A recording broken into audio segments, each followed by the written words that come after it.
Muy buenas noches. ¿Cómo están? Hola, buenas noches. Bien, Se gracias. encuentran muy bien. La vez anterior tuvimos la clase pasada, tuvimos ahí Sí, un tema técnico y me parece que pues me quedé yo solito en la clase y no me percaté que ya no estaban ustedes viéndome ni escuchándome. Entonces, este, no sé si ustedes me puedan indicar más o menos qué era lo que les estaba yo informando o comentando, platicando y dejaron de oír para poder retomar. Es muy poquito, de cualquier manera, me imagino lo que estábamos viendo ya al final. Estábamos viendo lo de los principios, si no mal recuerdo. sí. Bueno, lo que pasa es que ayer no me conecté el día martes. No, sí, o sea, ya no supe en Ah, no he ok, visto la clase. eres Leopoldo. Sí, Está bien, entonces, bueno, vamos a retomar a Daniela, no sé si sea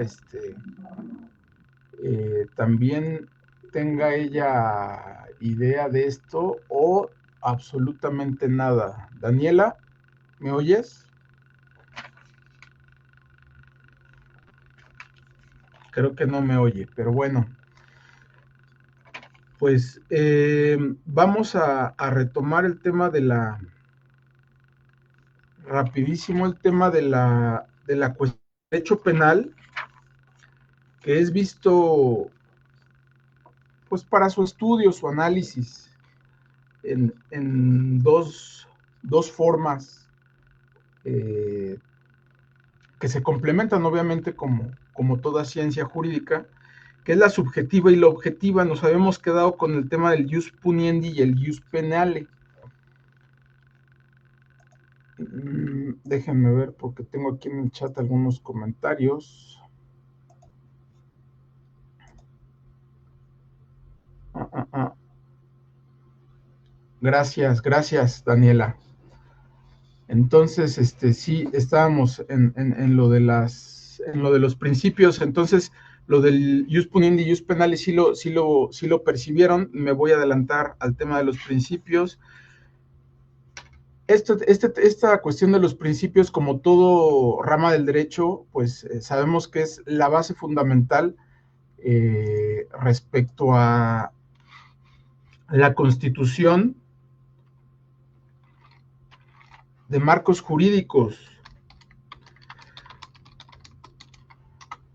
Los marcos jurídicos pues los podemos entender no solamente como una constitución de normas elaboradas con la finalidad de regular conductas, precisamente de toda persona aquella que vive en sociedad, ya sea en una circunstancia respecto a materias como el derecho agrario, el derecho laboral, pero propiamente los principios tienen su raíz en la ética que es una rama de la filosofía, y como tal los principios se retoman para, junto con la moral, poder crear normas generales y universales con las que los seres humanos pues nos podamos orientar hacia dónde, pues hacia un lugar utópico de respeto y de paz, por decirlo de alguna naturaleza. Cada cultura, ciertamente, y en cada momento histórico de su vida, ha adoptado ciertos valores y principios. Mucho han influido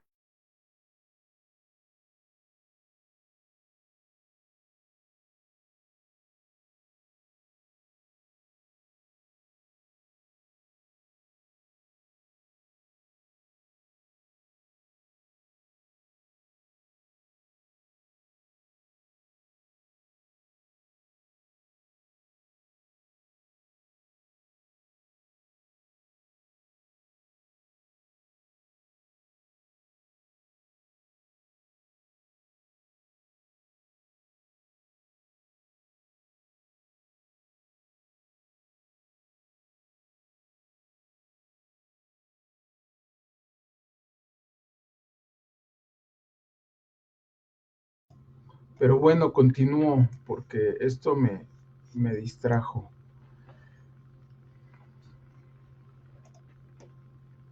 No sé, Daniela, perdón que interrumpa la clase en ese sentido, pero no sé si tú ya habías tomado nota de cómo vamos a evaluar, porque yo creo que dentro de unas 2 clases más les voy a indicar el trabajo inicial que les voy a pedir me realicen, y también va a ser parte de ello una evaluación final, pero van a pedirles que me elaboren un par de trabajos. Van a ser muy sencillos, sobre todo a manera de ensayo, para que ustedes puedan explicar algunos temas en particular respecto de lo que hemos estado viendo en clase. Yo se los precisaré. Ya tenías conocimiento, ¿verdad? Ahorita te leo, si no, de cualquier manera yo ahorita continúo con la clase.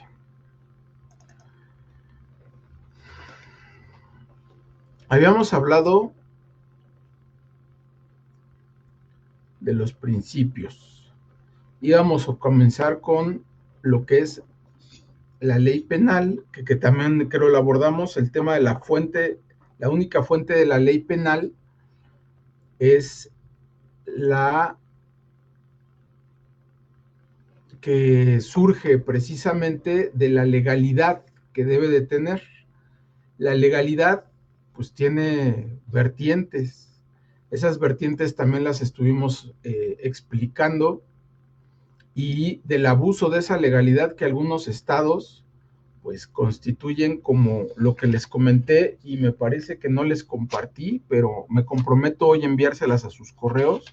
Daniela, no tengo tu correo, si me lo puedes compartir, ahí te envío una lectura respecto al tribunal alemán, perdón, al Tribunal Constitucional Federal, mediante el cual precisamente alemán se sancionaron a centinelas con motivo del el ejercicio del derecho injusto respecto a las personas que solían cruzar de forma clandestina o ilegal el muro y pues llegaban a cometer privaciones de la vida de esas personas, justificando precisamente en derecho que estaba vigente, era positivo, que era obligatorio su observancia. Sin embargo, ese derecho pues constituía una injusticia total, porque no justificaba el privar de la vida a las personas únicamente porque cruzaran un muro sin una autorización previa. Entonces es muy interesante esta lectura de Robert Alexy y les dará mucha luz, y sí les pediré que la lean, porque muy probablemente sea parte del trabajo que les pida para su primer parcial o evaluación. Respecto de los principios, pues el principal constituye también una fuente, que es la fuente del derecho penal, que es la legalidad, y el principio de legalidad, pues del mismo modo constituye pues una disposición incluso ya expresa en nuestra Carta Magna. La ley penal debe de estar establecida en nuestro marco jurídico para poder aplicarse. Respecto al jus puniendi y al jus penale, recordemos, uno dispone precisamente esa potestad estatal que la propia sociedad democrática le otorga al gobierno. ¿Para qué? Bueno, al Estado, que es el gobierno es parte del Estado, lo sabemos, le otorga esa facultad, esa potestad de poder castigar a las personas. En este caso lo digo de forma genérica porque es establecer conductas que no van a ser tolerables para esa sociedad, so pena de cometerlas y ser sancionables. Entonces, a eso atañe este principio tan importante de legalidad, que pues indica tanto el delito como la pena, que es recordemos que esto atañe ya al derecho subjetivo del ius penale, el establecimiento material ya de la norma que especificará el delito o la conducta a la cual se sancionará el ilícito, sobre la misma, la consecuencia legal, la pena o la medida de seguridad que se le impondrá al que infrinja precisamente este tipo de normativas. El principio de reserva de ley o de concentración legislativa en materia penal debe ser expresamente disciplinada por un acto de voluntad del poder del Estado. Se le asigna la facultad de legislar ¿a quién? A un solo poder. Recordemos que para el ejercicio del poder se divide en tres: el ejecutivo, el legislativo y el judicial. Y el poder legislativo, a través de la Cámara de Diputados y la Cámara de Senadores, que en otras latitudes de nuestro mundo las conocen como Cámara Alta o Cámara Baja, pero aquí es la Cámara de Diputados y la Cámara de Senadores. Ellos constituyen el poder legislativo y ellos tienen precisamente, expresamente, esta facultad de establecer en cualquier ley de nueva creación, en la modificación de leyes ya establecidas, normas de carácter federal, general, y las entidades federativas pues harán lo propio en cada estado, los poderes legislativos, y ese poder de concentración legislativa se le llama reserva de la ley. ¿A quién? Pues al Estado. Es un principio de reserva de la ley. El principio de intervención mínima también ya les había comentado al respecto, pero lo retomo. Atañe con que al Estado pues ciertamente le fue otorgando una facultad, esa facultad de penar, y de penar conductas que no van a ser tolerables para esa sociedad. ¿Para qué? Pues para proteger la convivencia humana, la paz social, y obviamente esto va a ser en función a un tema represivo y preventivo. Va a tener los dos matices. Preventivo por la pena que estarás estableciendo, y pues habrá quienes digan: yo no quiero estar privado de la libertad, no cometo esa conducta, y por lo tanto previene la comisión de ese tipo de conductas antisociales. Y por el otro lado, represiva, porque una vez cometida, precisamente recaerá la consecuencia de pena o de medida de seguridad en esa persona. Por eso, el principio de intervención mínima establece que el derecho penal, como es represivo, es aflictivo, preventivo también, pero esencialmente aflictivo, debe de ser la última ratio, debe de aplicarse como última razón en cualquier área del país, del estado. Supongamos que actualmente hay un descontento porque va a haber un aumento, del caso hipotético, claro está, va a haber un aumento en las personas contribuyentes, personas físicas que somos los individuos humanos, que estamos en edad de trabajar y precisamente tributar al gobierno. Y nos va a haber un aumento, va a existir un aumento de hasta el 50% de impuestos sobre la renta. Esto pues representa precisamente una cuestión que pudiera aplicarse en un estado pues no tan democrático, y a lo que voy es a las personas que hayan cometido un ilícito y tengan precisamente a bien, no sé, se me ocurre,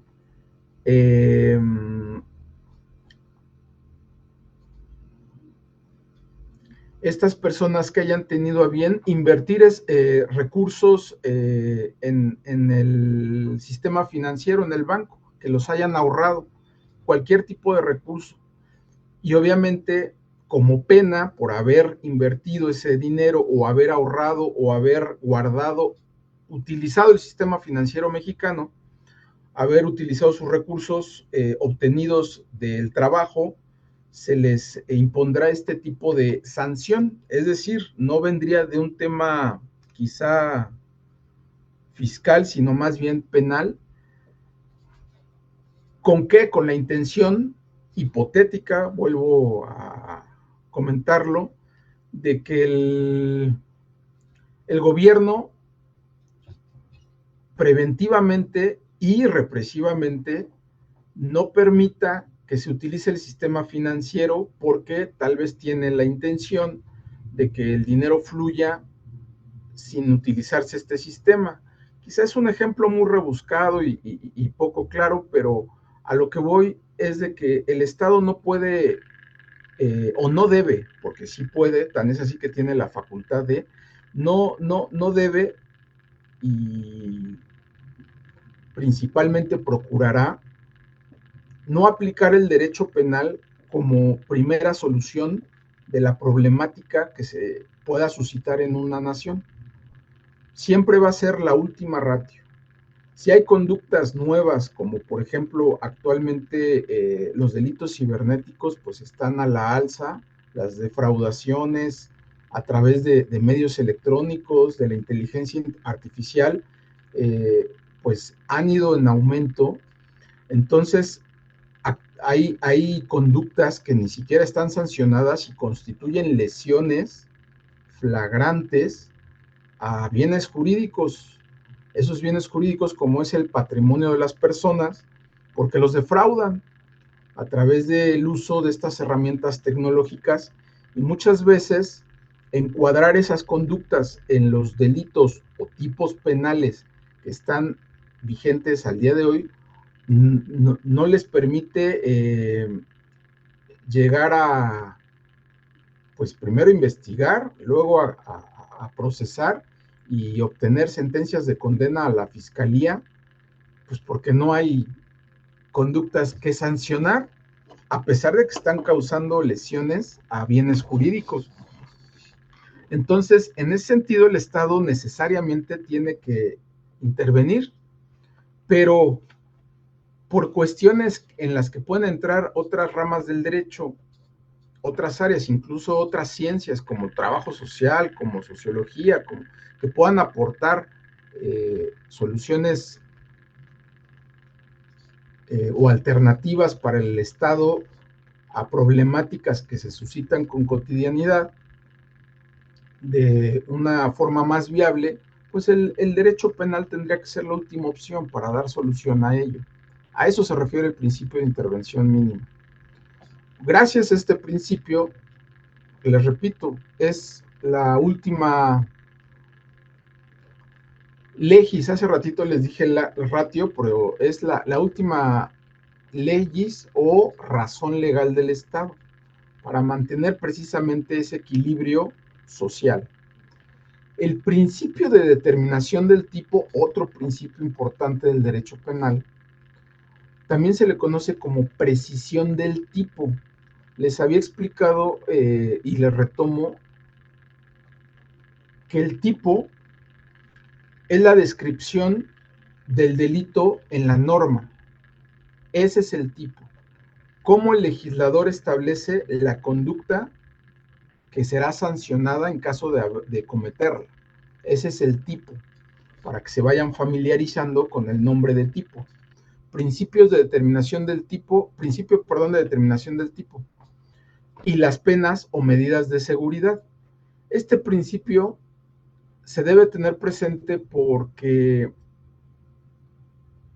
el precepto del delito, que es el tipo, como la pena o sanción, o medida de seguridad deben de ser certeros, deben de ser concretos, no deben de ser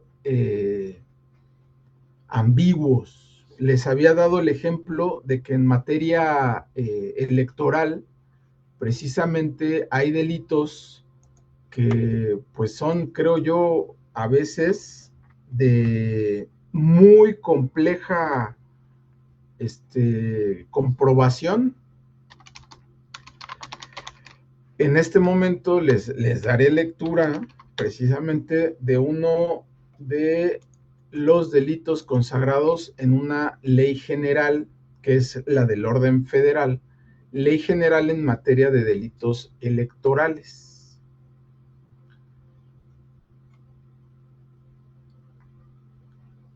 Hay un delito en materia electoral que dice: se impondrán de 50 a 100 días multa y prisión de 6 meses a 3 años. ¿A quién?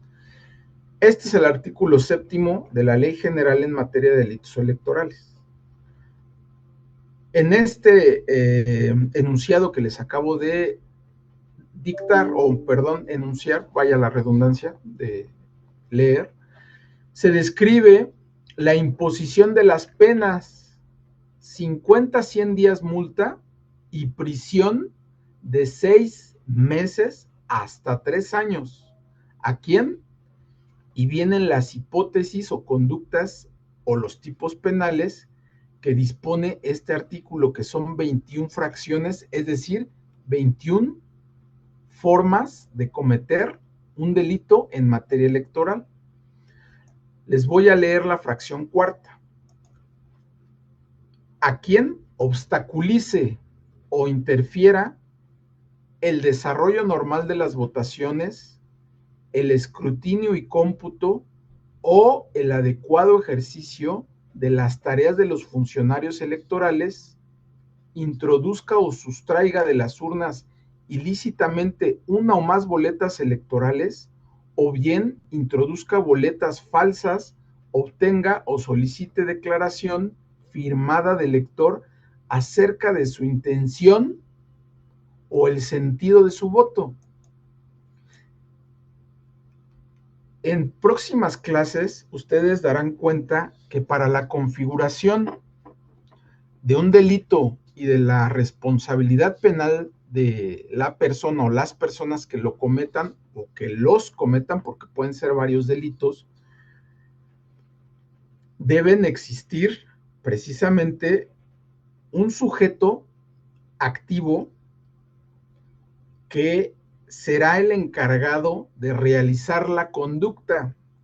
Esta conducta puede ser de acción o de omisión, puede ser dolosa o culposa. El dolo puede ser eventual o puede ser directo. La culpa puede ser con representación y sin representación. Entonces, van a ir analizando escalón por escalón la configuración de los elementos del delito, y en estas descripciones hay varios verbos rectores: obstaculice, interfiera, introduzca, sustraiga, nuevamente introduzca, obtenga, solicite. Estos verbos constituyen los precisamente verbos rectores del tipo penal. Tiene varios verbos, un solo delito. Ahora, si los vamos desglosando, obviamente vamos a ir analizando que si es uno, se configura tal circunstancia, si no, se configura otra. Aquí hay varios verbos núcleos rectores en esta fracción nada más. También hay elementos normativos, hay elementos objetivos, hay elementos volitivos, como pueden ser el tema de la redacción que utilizan acerca de su intención Hay delitos que establecen precisamente una finalidad psicológica que no se extiende.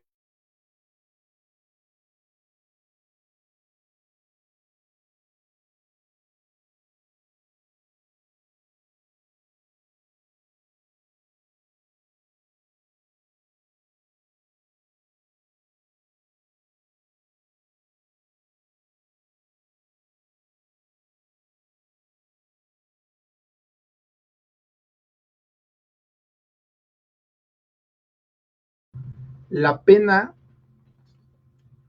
la pena debe de ser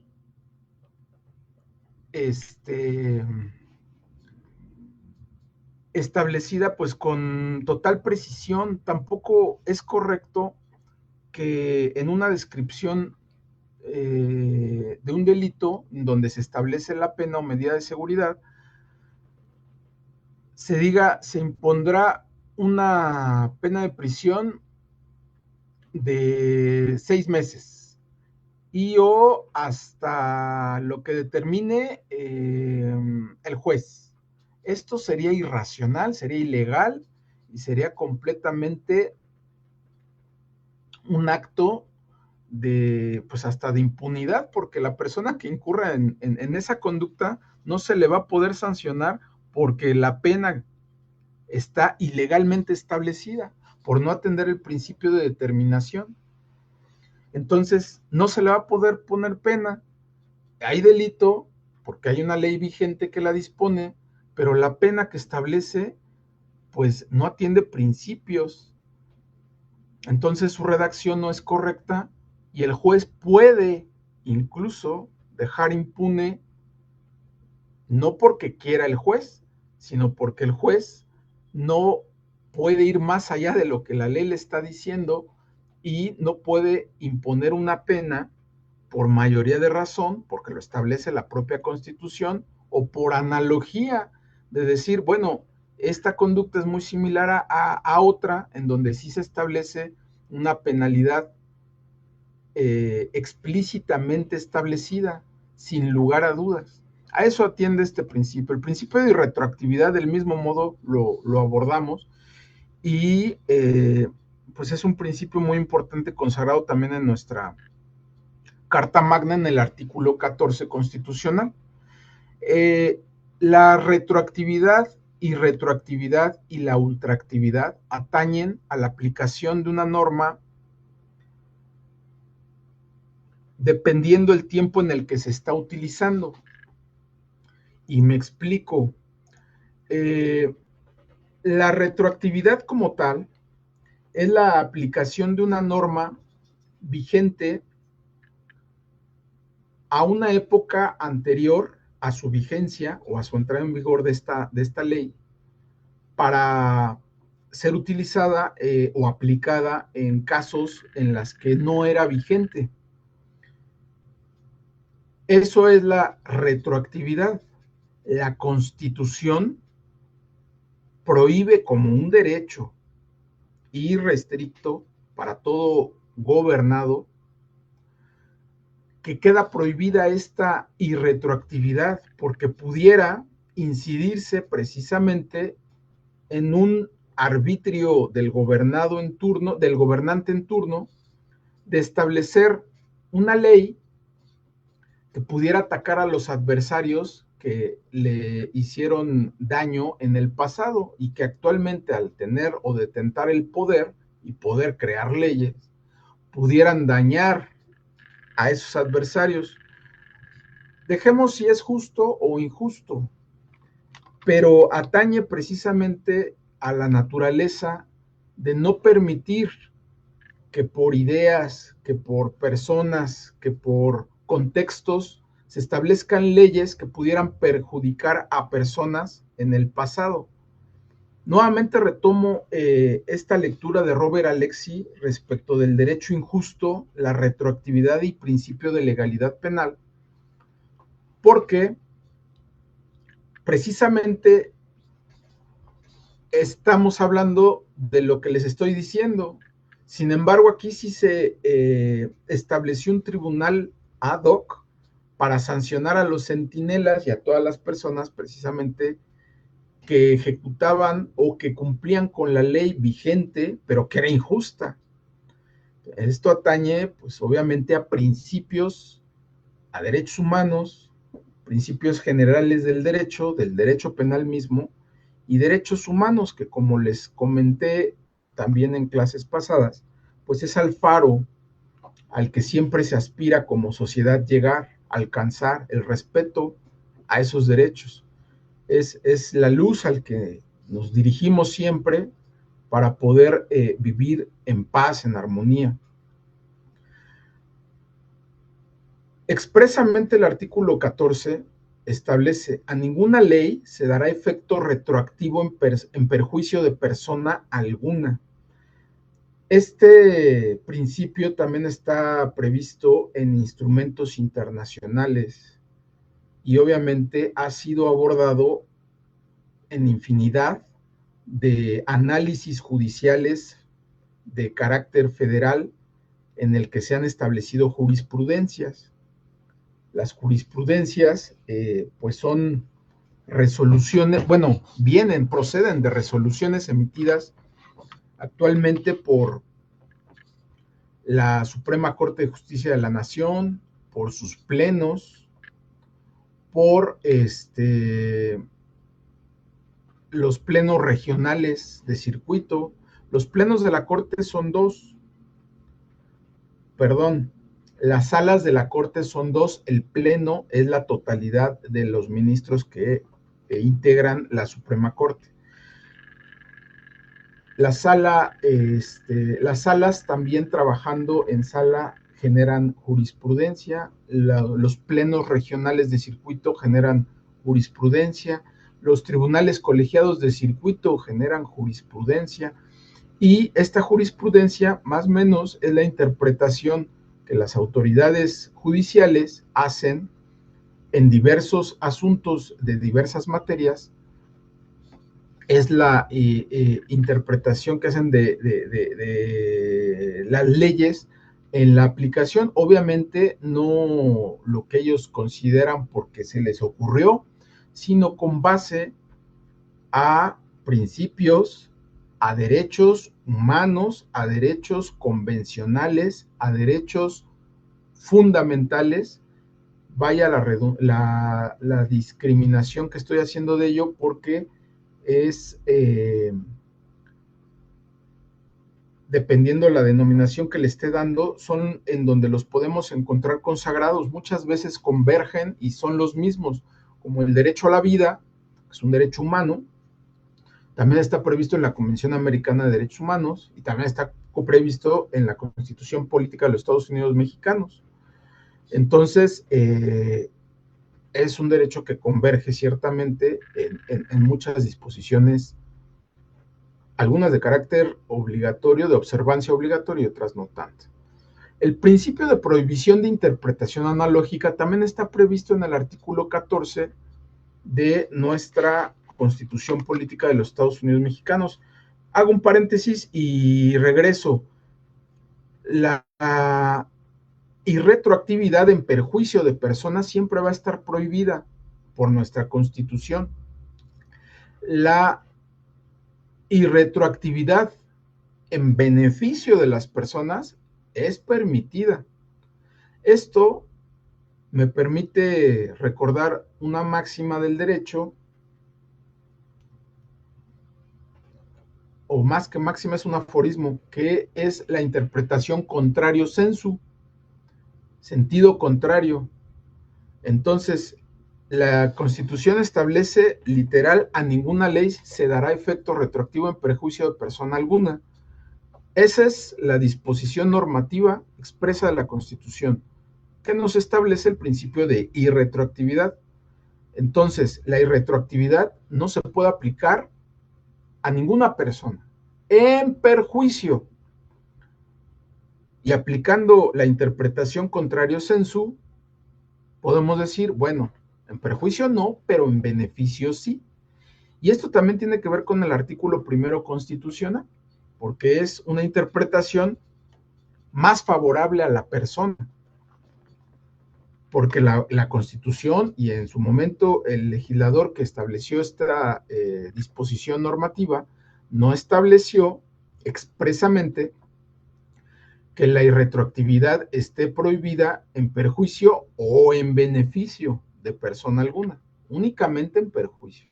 Entonces, si en un futuro una ley es más benévola para una persona, específicamente en materia penal, suele suceder que surgen leyes o modifican leyes en las que disponen delitos con sus respectivas penas y o medidas de seguridad, y por política criminal actualmente, por política penal, han ido aumentando esas penalidades por los delitos. Entonces, si una persona que hoy comete un ilícito, supongamos que el delito de robo de identidad no esté previsto, que lo está, pero no esté previsto al día de hoy en una disposición normativa, y yo cometo ese ilícito el día de hoy y mañana sale publican una ley en la que esté sancionado ese tipo de conducta,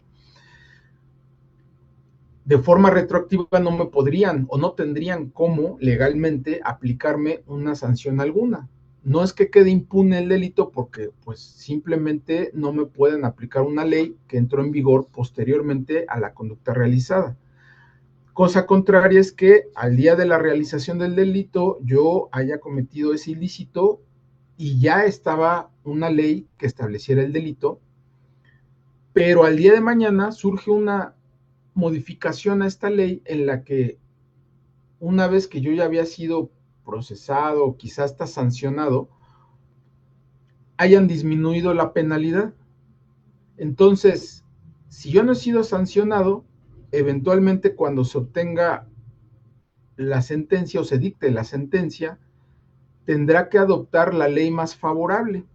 ¿Y cuál es la ley más favorable? Pues la que le disminuyó la pena a la persona que comete el ilícito, y tendría que aplicar esa, que es una ley posterior a los hechos que cometió. Sin embargo, si ya está condenada la persona, del mismo modo es susceptible a que le apliquen una adecuación de la pena atendiendo a la aplicación de la ley más favorable.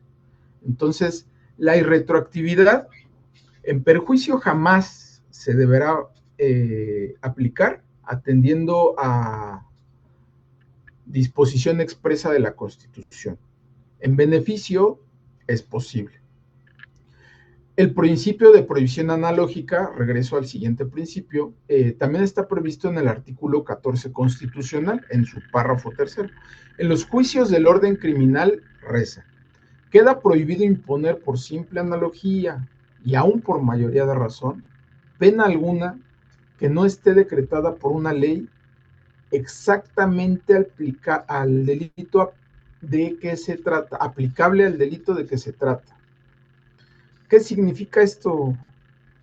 Bueno, significa que en estricto apego a la ley, lo que no contenga un tipo penal, la conducta que no haya sido establecida en una norma jurídica como antisocial, como ilícita, como reprochable, como delito, vaya, no debe crearse apoyando en una similitud con otro.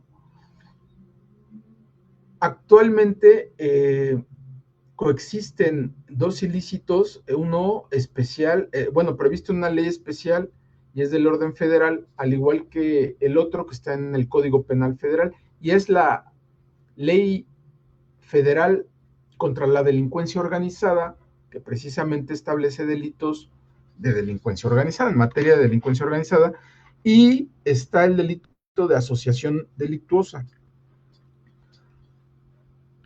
Estas conductas parecieran similares, y si uno lee las descripciones típicas del delito, de los delitos, pudieran parecer similares, pero no lo son. suponiendo que en la asociación delictuosa las penas fueran menores, o que no tuvieran descrito una pena cierta, pudiendo incluso encontrar responsable a la persona, pero no poderla sancionar por lo del principio que les había comentado, de que la pena no está determinada claramente, no da certeza. Entonces, el juzgador diría, bueno, no puedo aplicarte la pena de asociación delictuosa porque no atiende al principio de determinación del tipo y la pena o medida de seguridad, pero se parece a la de delincuencia organizada. Entonces te voy a aplicar una pena analógicamente a la de este delito. Eso está prohibido por la Constitución. Y eso atiende también a principios de legalidad. La legalidad, pues, establece diversos axiomas que en su oportunidad vamos también a analizar. El principio del hecho constituye o es que el Estado intervenga en materia penal, pero previamente debe cometerse ¿qué? Pues una conducta ilícita, una conducta reprochable, un hecho. Eso es el principio del hecho. El Estado, con todo su poder, que es el jus puniendi y el jus penale, no puede actuar hasta en tanto no se haya cometido un ilícito. Esto, nuevamente, retomo el tema del iter criminis, que lo vamos a ver en la teoría del delito. No me puede sancionar el Estado, no puede iniciar nada de su facultad sancionadora hacia una persona si no ha incurrido en una hipótesis establecida como delito en la norma vigente. Es el principio del hecho. Entonces, para que el Estado intervenga en materia penal, previamente debe haberse cometido una conducta de acción u omisión por parte de alguien. Ese alguien, pues, es el sujeto activo. Entonces, en el ámbito penal, los actos internos que uno piensa, es más, los puedes exteriorizar a través de pláticas, ¿no? Oye, a mí cómo me gustaría robarme esos panes de esa panadería. Pues sí, y yo se lo puedo decir hasta al policía que está ahí vigilando, cuidando el negocio. ¿Cómo me gustaría robarme esa concha que está ahí, señor policía? Pues el señor policía no me podría detener si yo nada más hice el mero comentario, pero yo no hice ni exterioricé mi voluntad de realizar esa conducta ilícita. Entonces el Estado, a través del primer respondiente, que es el policía, el agente de la policía, no tendría por qué detenerme, menos ponerme a disposición de ninguna autoridad, ¿correcto? Recordemos que el pensamiento no delinque, hablando de delito, derecho penal, porque hay pensamientos pecaminosos, pero esos tienen que ver con la religión. El principio de culpabilidad, este es otro principio. Recordando lo que Feuerbach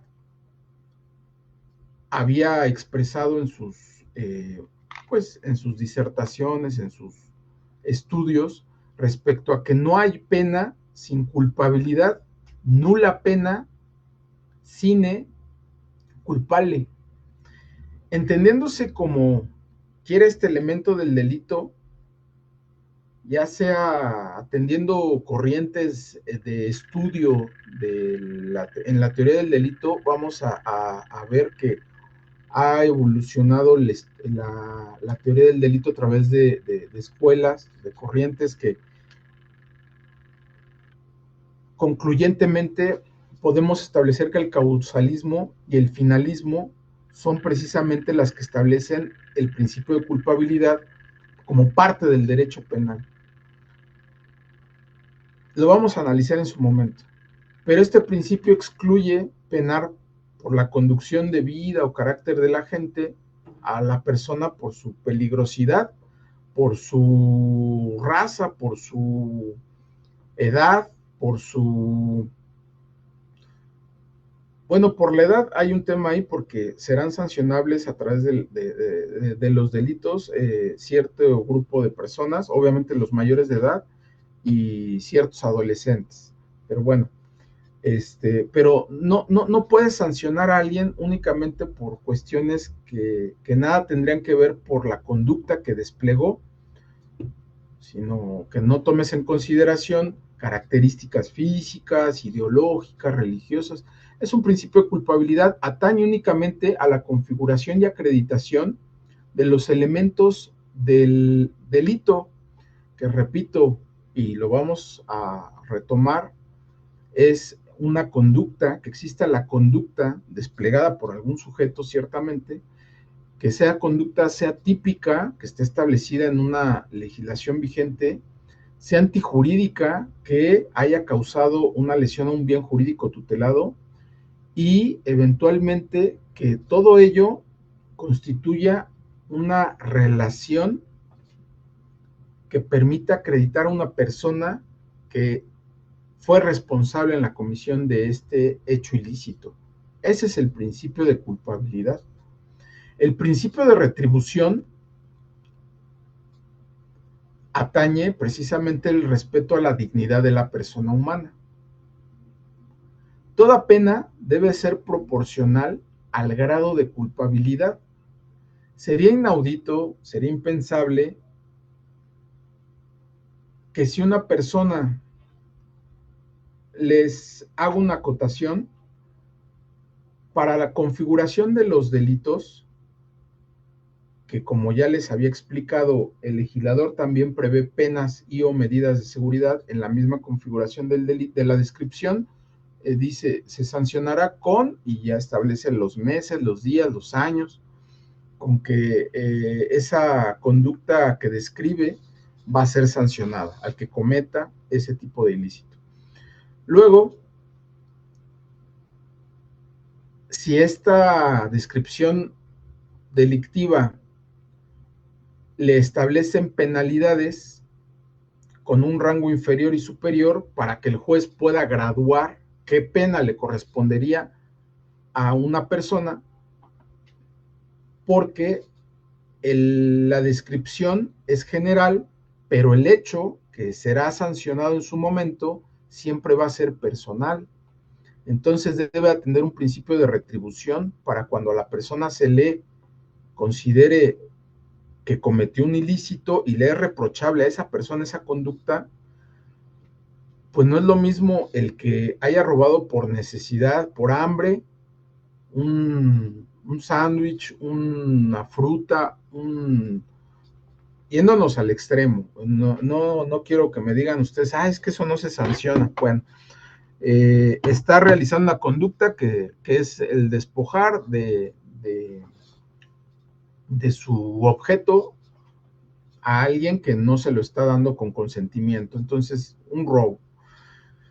No es lo mismo eso a una persona que está asaltando a un usuario del metro con un arma de fuego a las 11:30 de la noche en una estación semivacía, en donde aparte de el amago con causarle daño a través del accionar de su arma, pues también le infiere golpes con la cacha del arma en la cabeza.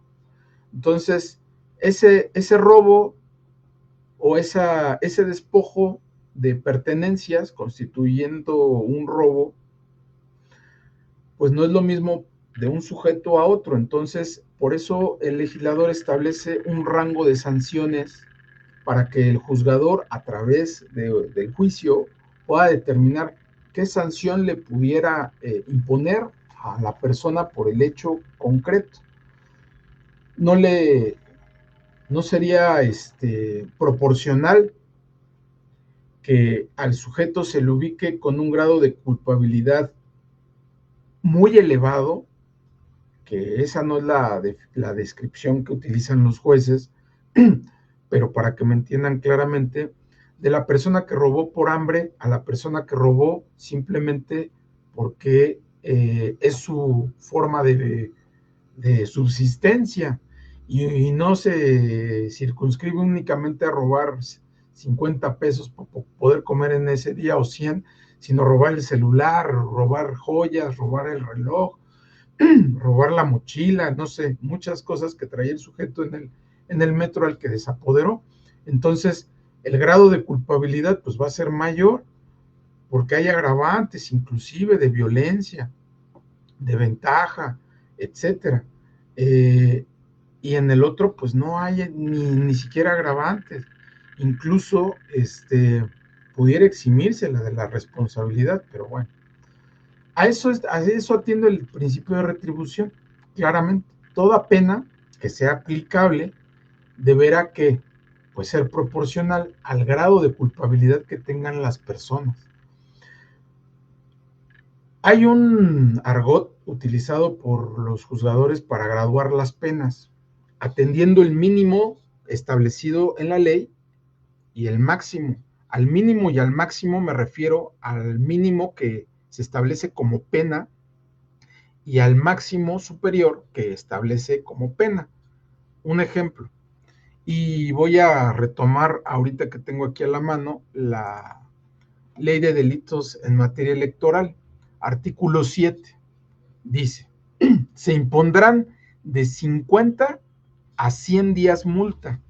Esto es un rango de una sanción de carácter económico que se le impondrá a una persona que cometa alguno de los ilícitos, cuya descripción ya hice de uno de ellos en la fracción cuarta.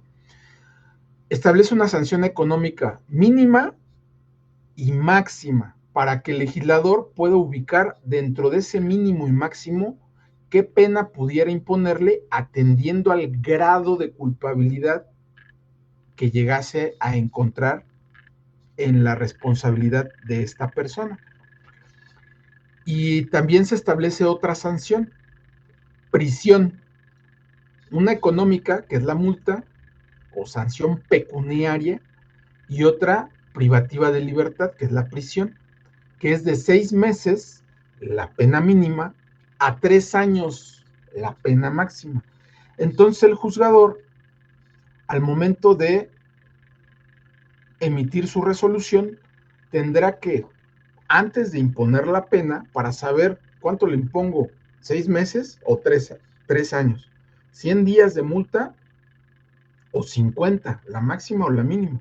Entonces, primero tiene que graduar la culpabilidad. Una vez graduada la culpabilidad, establece precisamente a través de cálculos aritméticos cuál es la media aritmética de la penalidad. La media aritmética de una pena siempre va a ser, estoy hablando de penas de prisión, porque hay penas de naturaleza, de otra naturaleza, como son la reparación del daño, como son el decomiso, como son las multas, etcétera, etcétera. Entonces, estoy hablando de la sanción privativa de libertad llamada prisión. Esta pena se gradúa a través primero de un cálculo aritmético. La media aritmética es sumar la pena mínima y la pena máxima. Supongamos que la pena mínima es 1 año y la pena máxima de prisión son 3 años. La mínima, 1 más 3, que es la máxima, nos da un total de 4. Dividimos entre 2 esa pena que nos dio total de 4 para tener precisamente la mitad, que son 2 años. Esos 2 años es la media aritmética de la pena establecida por el juez, perdón, por el legislador en las leyes a los delitos que estableció. La media aritmética de una pena mínima de 5 y de una pena mínima de 15, ¿cuál sería? ¿Alguno de ustedes me quiere decir? Los oigo. 8 años. ¿Perdón? 8 años. ¿Cómo llegaste a esa conclusión? Dime, a ver, ¿qué cálculo hiciste? Sumar 5 más 10, 15. La mitad son Correcto. 7.5. Había dicho 5 y 10, ¿no? 5 y 15. Yo tenía 5 y 15, pero sí tienes Perdón, yo entendí tienes 5 y toda 10. la razón. No, tienes toda la razón. Bajo tu lógica de la información que tú tienes total razón. Si la mínima son 5 y la máxima son 10, se suman, son 15. La media aritmética no serían 8 años, sino 7 años, 6 meses. Entonces, muchas gracias por tu aportación y tienes toda la razón, esa es la media aritmética. Una vez que se haya graduado precisamente la penalidad, la culpabilidad, atendiendo este principio penal, el legislador, el juzgador que encontró a la persona culpable, va a tener que graduar ahora la pena. El grado de culpabilidad atiende a circunstancias de la comisión del hecho delictivo. Como les dije, no es lo mismo el que roba un pan por hambre al que roba un automóvil a punta de pistola y aparte ejerce violencia. Entonces, aunque pudieran establecerse las mismas penalidades para las personas, ciertamente pues el grado de culpabilidad en que incidió el primer ejemplo pues es mínimo, porque no denota que haya sido gravosa, ya lo es en sí por haber realizado una conducta antisocial, pero no resulta más daño que ni en lo económico, porque un pan pues no representa lo mismo que un auto o que un celular o que etcétera, más las lesiones que causa uno y el otro pues no afectó más que al dueño del pan porque no lo pagó. Entonces se le ubicaría en una pena, con una pena mínima, se le graduaría precisamente la culpabilidad como mínima. Y al graduar la culpabilidad como mínima, automáticamente el juez tiene que irse a las penas y decir, bueno, ya lo ubiqué en un grado de culpabilidad mínimo, ahora cuál va a ser el grado de pena que le voy a poner, o la penalidad, más que grado, la penalidad. Entonces se va al rango de mínimos y máximos, y si la pena es de 5, como lo comentamos, a 10 la máxima, pues el grado de culpabilidad es mínimo, la pena va a ser la mínima. Pero si el grado de culpabilidad el juez lo determina como medio, nos tenemos que ir a la media aritmética de la pena. Entonces serían 7 años, 6 meses, atendiendo a que la mínima sea 5 y la máxima 10. Si el juez determina que el grado de culpabilidad no es medio, sino máximo, pues la pena tendría que ser la máxima. Si el juez establece que el grado de culpabilidad va a ser equidistante entre el mínimo y el medio, estamos hablando que ahí tendría que haber un nuevo medio aritmético, por decirlo de esa manera, que sería un cuarto aritmético, más que medio, un cuarto aritmético, porque nos vamos de los 5 años a los 7 años, 6 meses, y tendremos que hacer la suma 5 y 7, 13 y medio. ¿Cuál sería la mitad de 13 y medio? 6, 7, ¿cuánto sería? Entonces tendríamos que hacer esa media aritmética, y una vez que graduó el juez el grado de culpabilidad entre la mínima y la media, no la máxima, sino la media, tendría que ubicarse la penalidad aquí. Por eso se tiene que atender este principio tan necesario, que es el principio de retribución. ¿Ok? El principio de humanidad, bueno, este principio yo creo que no solo es del derecho penal, pero pues tiene que ver mucho, porque el Estado debe apoyar a sus gobernados siempre. Obviamente como aparato, todo el aparato estatal volcado en el derecho penal, pues también las personas que llegan a incurrir en ilícitos, llegan a resultar procesadas, condenadas, y obviamente esa condena implica una privación de la libertad, van a estar internas en centros especiales para esas personas.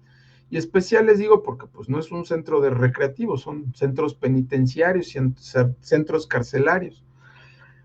Y precisamente el principio de humanidad pues tiene que ver con principios universales y respeto a derechos humanos. Las personas que están privadas de su libertad, ya sea de carácter preventivo, porque están sujetas a algún proceso, todavía no se les dicta una sentencia de condena que esté firme, pero necesariamente por algún motivo tienen que estar internas en esos centros, y las personas que ya están cumpliendo penas, que ya quedaron firmes y que la consecuencia la tienen que cumplir, esas personas pues tienen derechos también restringidos. En algunos casos pues no los pueden ejercer porque pues el mismo encierro, el mismo internamiento, pues no les permite ejercer muchos derechos. Uno si se siente enfermo, pues acude al doctor similar o al médico del ABC o al Seguro Social, al ISSSTE, y a veces uno no lo hace.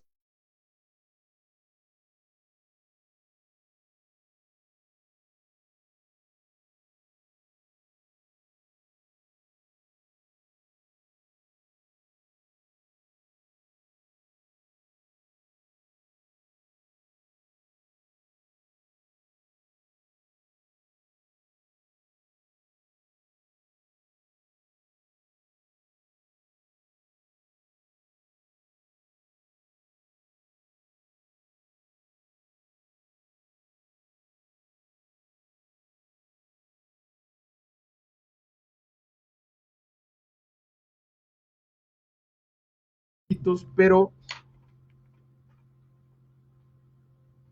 pero, por circunstancias del destino, pues están privados de su libertad. Sin embargo, pues ellos, como nosotros, pues tienen, ellos y ellas, tienen derechos, derechos humanos, y pues el Estado siempre tendrá que atender a su libre desarrollo, a derechos fundamentales a la vida, al respeto irrestricto a la salud, al agua, al acceso al agua potable, que muchas veces no la tienen, a no ser sujetos de actos de tortura o de malos tratos, de tratos crueles, inhumanos y o degradantes, etcétera. Hay mucho más principios que atienden al derecho penal, como en el derecho en general. El derecho está cimentado en principios, y pues en materia penal hay muchos otros, pero estos son, creo yo, de los más importantes y más relevantes que podemos tomar en consideración, ¿correcto? Pues ahora vamos a ver el tema de las normas. El ámbito de aplicación no lo hemos tocado, y ahorita quisiera precisamente, es que es tanta información que me da miedo luego dejarlos sin precisamente las dudas totalmente disipadas.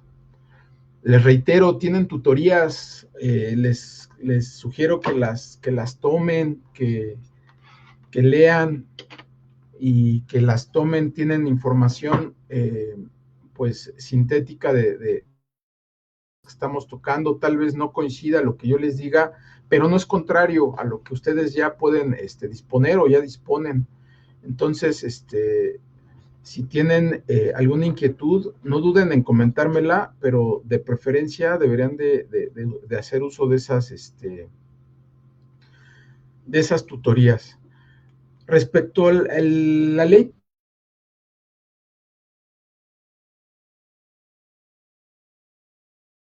que tiene pleno valor desde que entra en vigor, hecho que se constata después de la fecha de la publicación en el Diario Oficial de la Federación. Ese es el ámbito de validez de la ley penal. Recordemos que como fuente del derecho penal es el principio de legalidad, que es el que esté establecido en la ley. Y esto atañe precisamente a un ámbito también de validez de la ley penal. La ley penal, sobre todo la de carácter federal, la que tiene aplicación en todo nuestro país, lo tendrá cuando entre en vigor. ¿Cuándo entre en vigor? Pues una vez que el Poder Ejecutivo, a través del proceso legislativo de la creación de una norma, el Poder Ejecutivo, recordemos que puede someter al escrutinio una ley, eventualmente se hará un proceso legislativo para discutir, etcétera, y posteriormente, una vez que la haya aprobado, se le dará al Ejecutivo la misma para que la publique. Una vez publicada por el Ejecutivo, entrará en vigor esa ley, en donde se publica en el Diario Oficial de la Federación. En las entidades federativas, pues tienen su diario oficial local o estatal, según sea el caso. Igualmente tienen sus órganos o sus poderes, en este caso serían los encargados de realizar eventualmente esa publicación para que pueda entrar en vigor la ley penal. Ese es el ámbito de validez de la ley penal, la entrada en vigor. Si no entra en vigor la ley penal, no existe, entonces no hay sanción, no hay delitos, no hay nada. No habría un aparato burocrático o estatal, más que burocrático, estatal, que pueda realizar o echar a andar la maquinaria para poder investigar, perseguir, procesar, sancionar conductas y personas que cometan esas conductas ilícitas, ¿correcto? La doctrina ha considerado 5 criterios objetivos para la aplicación y la validez de la ley penal. Estos 5 criterios son la validez personal, la validez espacial, la validez temporal, la validez material y la validez en cuanto al carácter del órgano jurisdiccional. Nuevamente, retrotrayéndome a lo que es la fuente del derecho penal, es la ley. Esta ley debe de estar vigente, debe de ser, ya les estoy especificando, en caso concreto de nuestro país, a nivel federal y estatal, publicada en un diario oficial para la entrada en vigor. Esta entrada en vigor de la ley permitirá que esta ley ya sea aplicable legalmente. Ahora, para que esta ley tenga precisamente esa validez, debe de considerarse 5 aspectos: el personal, la validez personal, la validez espacial, la validez temporal, la validez material y la validez en cuanto al carácter del órgano jurisdiccional. El primero de ellos, que es la validez de aplicación personal de la ley penal, tiene sustento en la igualdad de las personas. Recordamos que todos los individuos somos iguales, así lo establece la Constitución, y por tanto se nos deben aplicar las mismas leyes, sin distinción, sin privilegios. Este principio lo encontramos consagrado en el artículo 1, en el artículo 4, en el 12 y en el 13 de la Constitución Política de los Estados Unidos Mexicanos. Les invito a que los lean para poder avanzar con mayor rapidez. Pero grosso modo, podemos establecer que la ley no tiene un carácter específico respecto a la persona que pueda cometerlo, respecto a los delitos, me refiero. Tiene un carácter, se puede decir que impersonal. La Constitución Política y otros ordenamientos, obviamente, internacionales, como legislaciones nacionales, todos los dispositivos, tienen la firme intención de reafirmar precisamente esa, pues, fe. Literal es lo que les comentaba de los derechos humanos, esa fe en los derechos humanos y fundamentales del hombre. ¿De qué? El respeto a la dignidad y el valor de todas las personas humanas, recordando que en el ámbito legal podemos encontrar dos tipos de acepciones respecto a personas, que son las personas morales y las personas físicas, pero yo me refiero a las personas humanas. En la igualdad de los derechos de las personas hombres y de las personas mujeres. Entonces, hablemos específicamente del Código Penal Federal, así como lo pueden ser las codificaciones estatales, contienen disposiciones expresas en el sentido de consagrar la igualdad. Por ejemplo, el artículo 13 del Código Penal Federal, relativo a la autoría o a la participación de un delito, se define exclusivamente en relación a la intervención que el sujeto tenga en la comisión de un delito. Perdón, voy a tomar un poco de agua porque ya me raspó.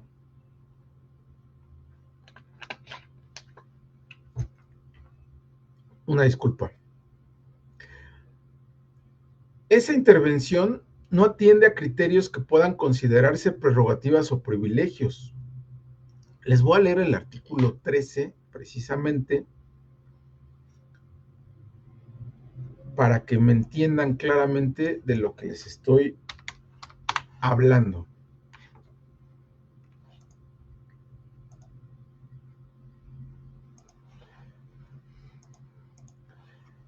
El artículo 13 del Código Penal Federal y todas las codificaciones estatales disponen la forma en que los sujetos pueden cometer el ilícito en cuanto a la calidad en que la cometen.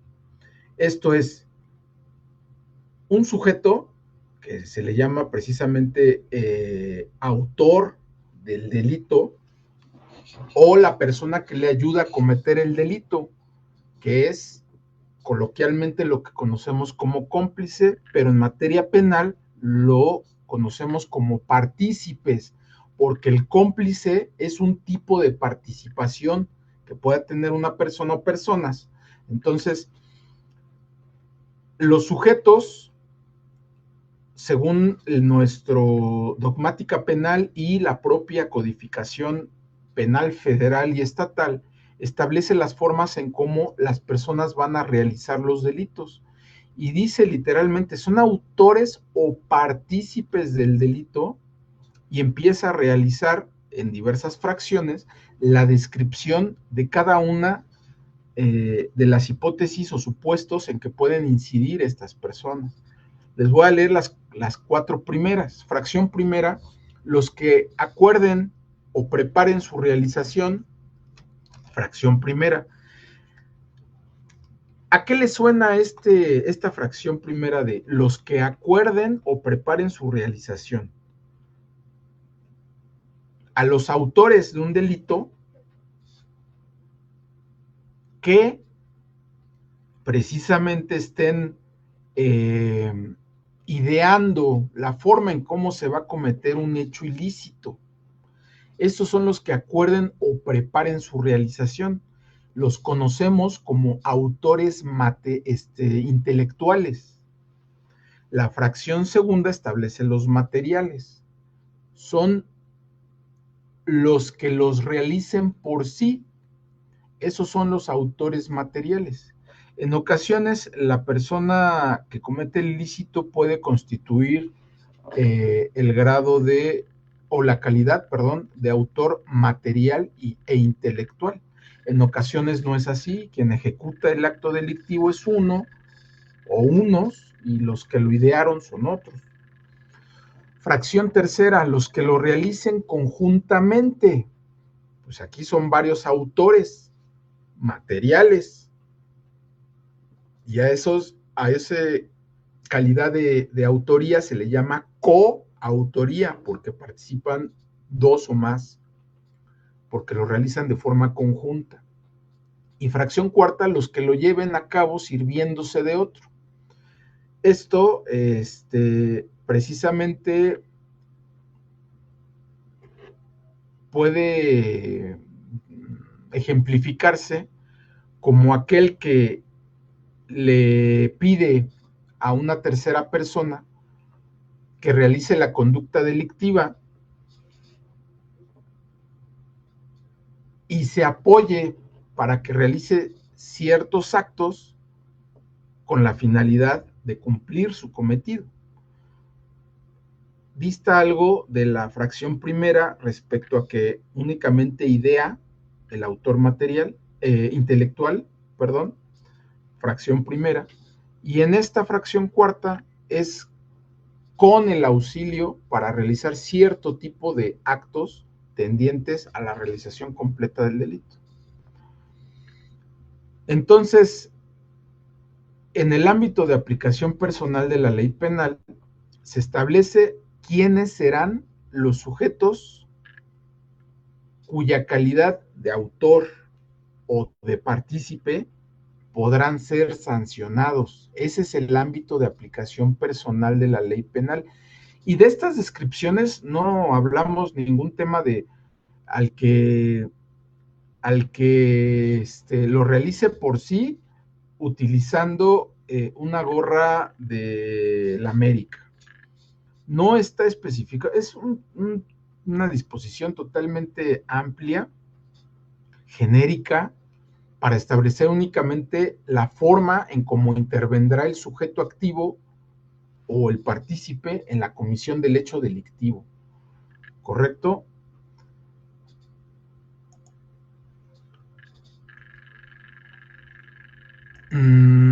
Hablando precisamente de la aplicación personal de la ley, tenemos que hablar del fuero.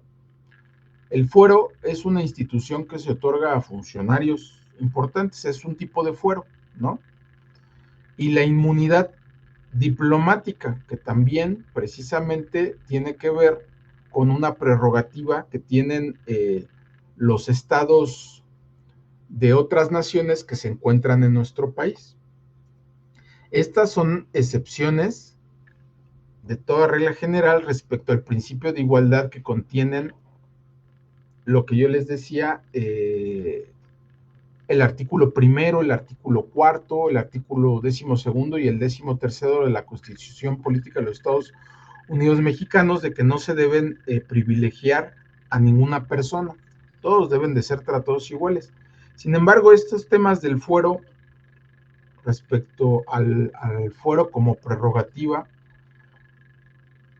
y a las personas que gozan de inmunidad diplomática de un cuerpo diplomático, ciertamente, pues son excepciones porque no van a ser tratadas igual. De hecho, ellos incluso pudieran realizar actos delictivos y no podrían ser siquiera perseguidos, menos sancionados. Lo único que pudiéramos hablar, y esto tiene que ver con temas de derecho internacional público, pues sería informar a su nación, a su gobierno, de lo que ha incurrido esta persona y pues inmediatamente solicitar su expulsión del país, ¿verdad? Pero no pudiera ser sujeto a una potestad punitiva, no podría ser sujeto del derecho penal. Esa es una excepción a este principio de aplicación de igualdad en el ámbito personal de la ley penal. Les voy a pedir hacer un breve receso de 5 minutos, aunque ya estamos próximos a terminar, a menos que, y se los agradecería, me pudieran ustedes decir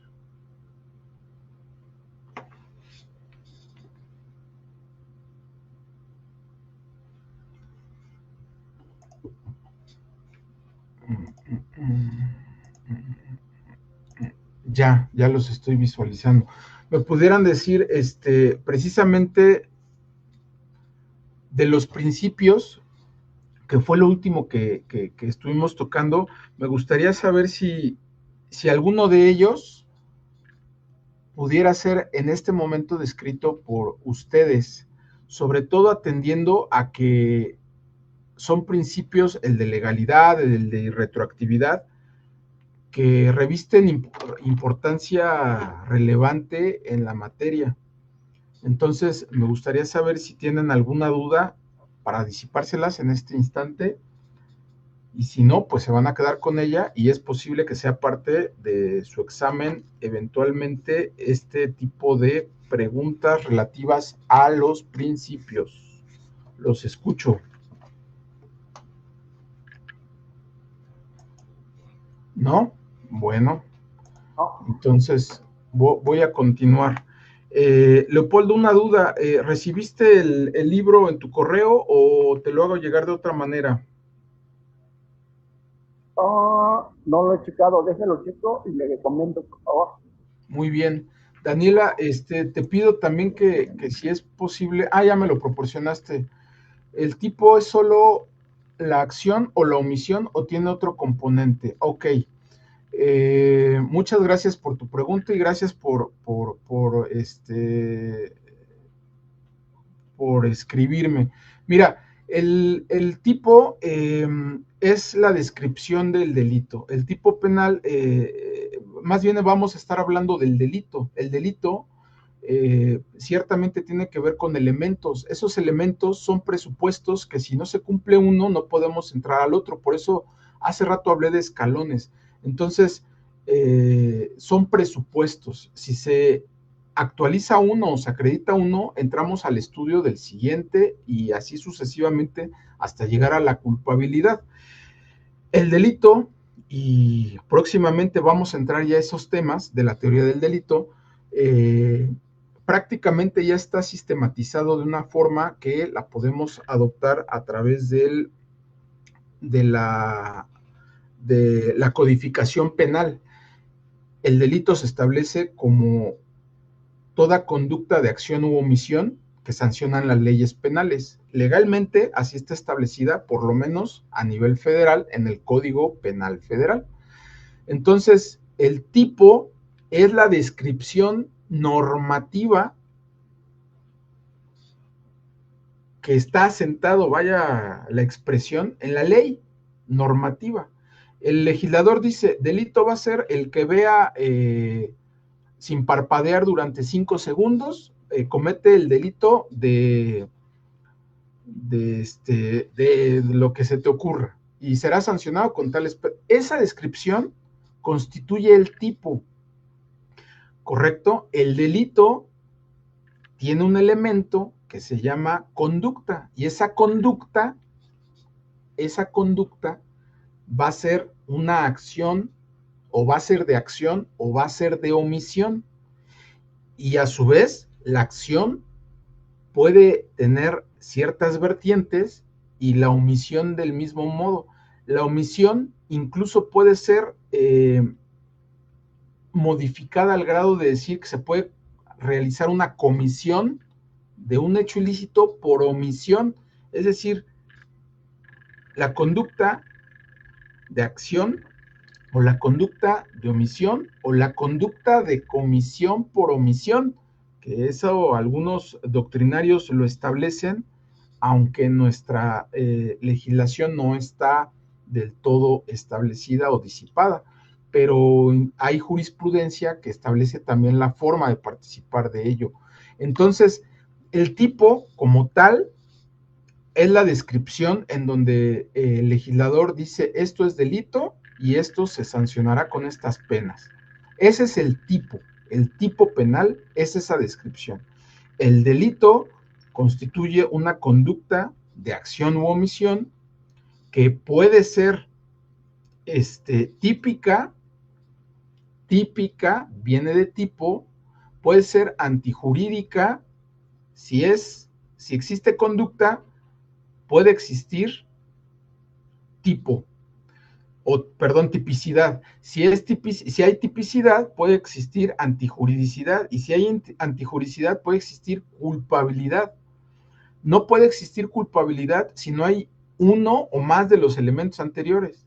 No puede existir antijuridicidad si no hay tipicidad, conducta. No puede existir tipicidad si no hay conducta. Entonces, el tipo es parte de la tipicidad. La tipicidad es el encuadramiento que ya se hace del hecho delictivo, del supuesto fáctico que vamos a analizar en la descripción normativa. Esa es la tipicidad, y el tipo atañe a la descripción normativa. Espero haya sido claro. Y vamos a entrar, creo yo, que es que todo lo que es derecho penal uno es muy interesante desde la historia, que la verdad hemos tomado muy poco, como el tema de la ley penal, su configuración, que vamos a tomar en la próxima clase. Me voy a acelerar, voy a ir un poquito más rápido, pero voy a también a compartirles pues algunas bibliografías que les pueda servir. Gracias por tu mensaje de correo, y espero, Leopoldo, puedas confirmar si lo vas a tener en tu correo, o ya veo yo con el staff de la escuela para que puedan publicárselo aquí en el chat, todo lo que tiene que ver con la bibliografía que me gustaría que contaran para que eventualmente la puedan leer. Sé que pues trabajan, sé que tienen otras responsabilidades, o eso quiero pensar, y pues tampoco es mi intención yo atiborrarlos de información que pueda resultar innecesaria. Creo yo que como parte de su formación deben de saber discriminar lo que les sirve, lo que no. No todo mundo puede llegar a ser sabio, incluso los gigantes del derecho, pues no son unos sabios. Entonces, mientras uno más pueda leer de la materia, de cosas en particular, y sobre todo de las cuestiones que a ustedes les puedan interesar, se van a dar cuenta que poco a poco, a pesar de que van conociendo más, pues pareciera que somos más ignorantes de las cosas. Entonces, yo los invito a que siempre tengan esa oportunidad de sus ratos libres de ocio, tomen lecturas pues sencillas, para poder reforzar lo que en tan poco tiempo uno trata de explicarles. Esta lectura de Robert Alexi, ojalá y el fin de semana la puedan leer, porque tiene que ver mucho con lo que hemos tratado de temas de legalidad, principios como el de retroactividad o irretroactividad, y precisamente con temas de justicia, que no lo hemos visto. Eso pudiera tomar un curso aparte, pero tiene que ver con el derecho injusto y el derecho justo, que tiene que ver con justicia, ¿verdad? Entonces, por el momento, pues ya no me dio tiempo ni para escuchar más comentarios de ustedes. Ya estamos prácticamente a punto de irnos, y los espero la próxima ocasión para poderme ir más rápido. Espero todo bien por allá. Sí, todo bien, maestro, gracias.